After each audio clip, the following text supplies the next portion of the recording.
Hi Procreate users, welcome back to the channel. This is really geared for beginners who are starting out in Procreate and wondering how would you use masks and why would you use masks? What can they really do for you? I want to show you a practical application that I use them for all the time. I love to go to car shows or car museums in this case and take pictures of really great classic cars that I love. So we're going to open a photograph that I took here. This is a beautiful 69 Camaro. And I like to take these and isolate the car, get it away from its background, and then do all kinds of creative embellishments using Procreate. But the first step is isolating that car image. So the reason I use a mask for this is so it's basically giving me more undos than undo, because in Procreate, you can do things and you can undo, but once you've closed out of your file and you come back to it, you can't go back and change what you've done before the file was closed. With a layer mask, you have infinite potential to make changes. So I'm going to click on my layer here with the car photo. I'm going to say mask, and it's going to give me another adjoined layer here.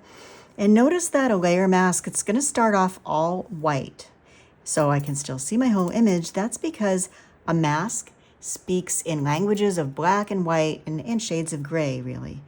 So if it's white, then something is going to be 100% visible, 100% opaque.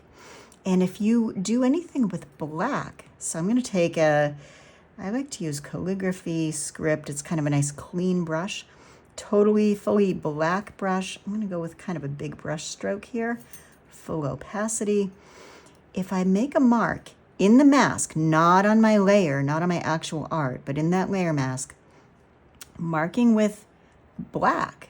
Notice I've chosen black as my ink color, but it's changing to white. Why would it be white? Well, that's because what's our background color? White. So when we created this little swatch here, we created this mask, I just basically painted a hole in that canvas with the car. So if I go change my background color to something, and I do this actually, change it to something weird like a lime green, I do that sometimes just so I can really see what I'm doing and not lose track of where my mask is, where an image is, because sometimes black and white, you mistake it for your actual image.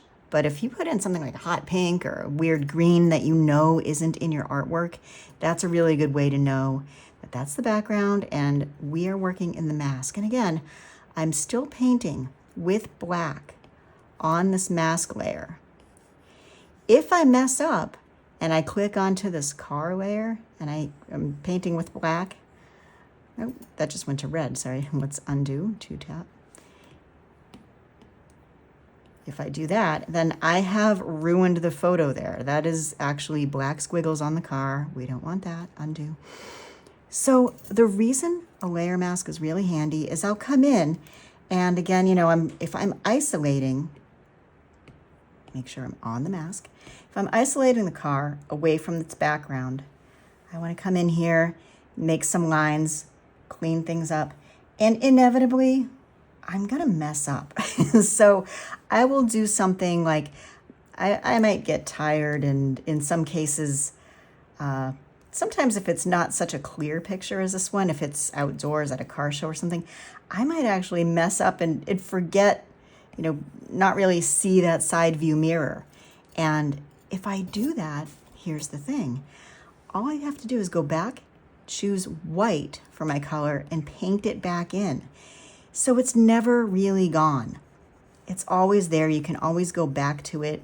And so this can be something that just helps you in terms of any kind of artwork that you want to have flexibility forever, that you can paint something away and you can also bring it back magically, like, raise it from the dead. It's not really gone. It's just really hidden.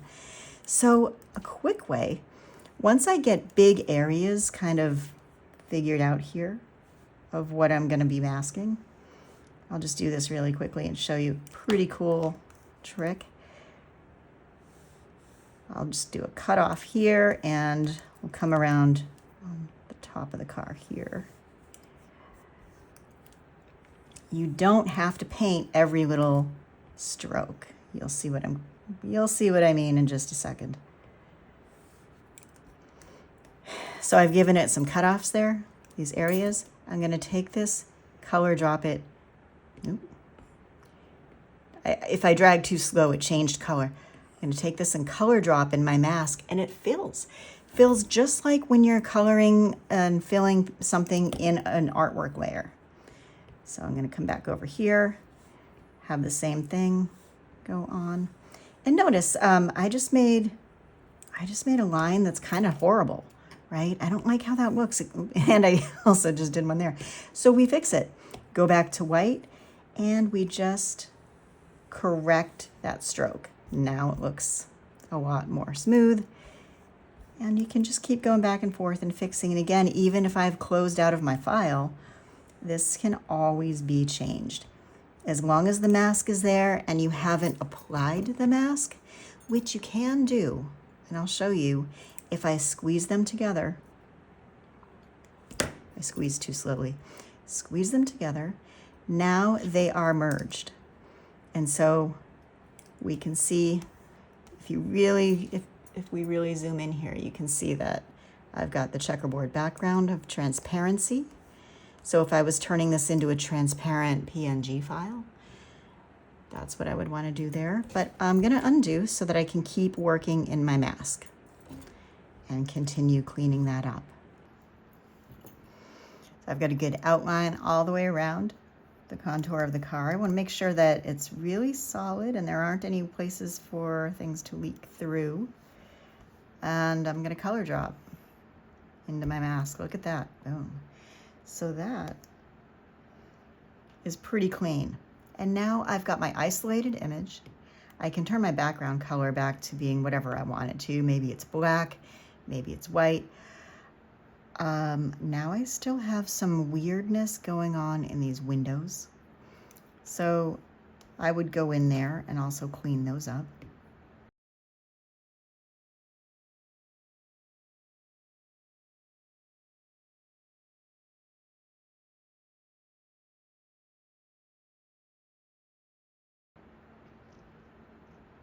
So there we have a really nice clean image isolated from its background. And from here we can do all kinds of treatments to it, or just even get rid of the background. And now it's a complete transparent PNG. I could export it as a PNG file. And no matter where we put it, bring it into another file, whatever, it will be just an isolated image.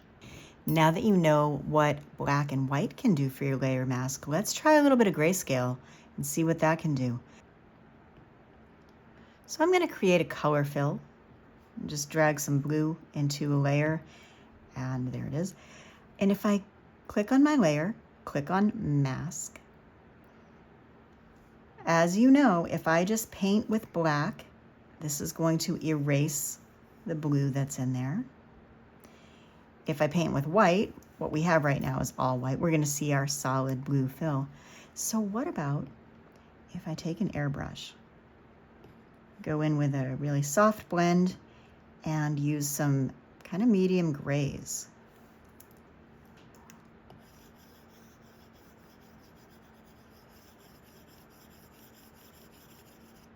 Now I have a transparency that isn't completely all on or all off. I've got a little gray kind of soft blend.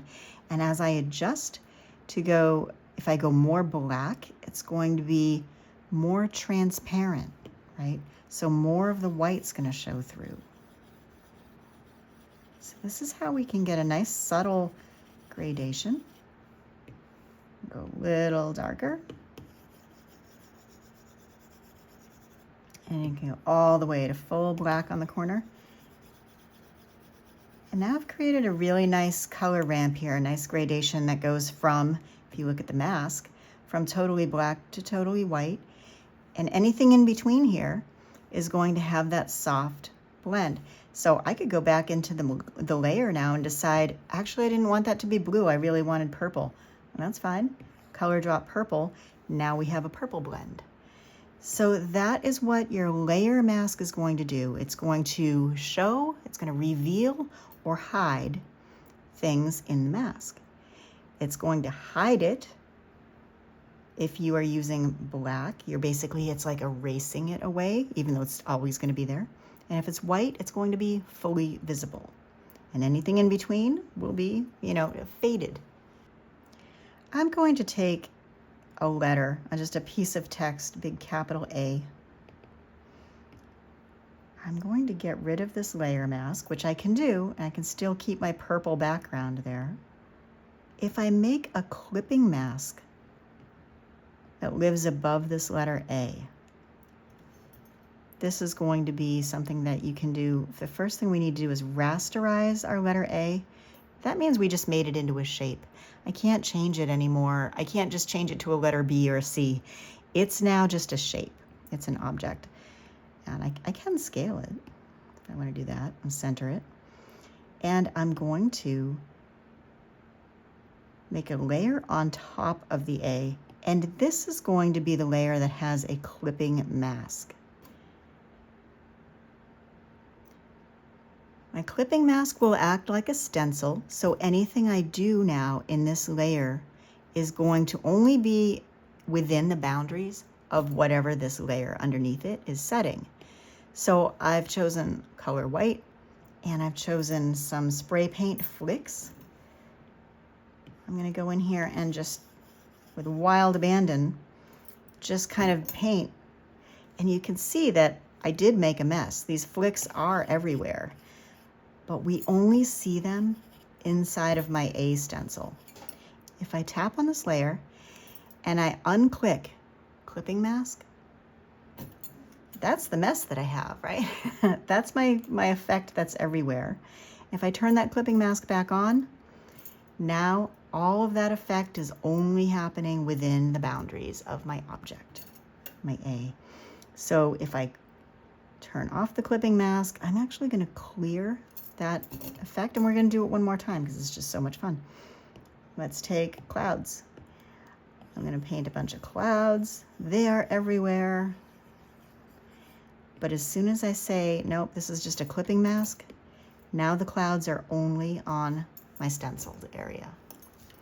So that is your main difference between your clipping mask and your layer mask. Hope this helped. Thanks for watching, and I'll see you in the next video.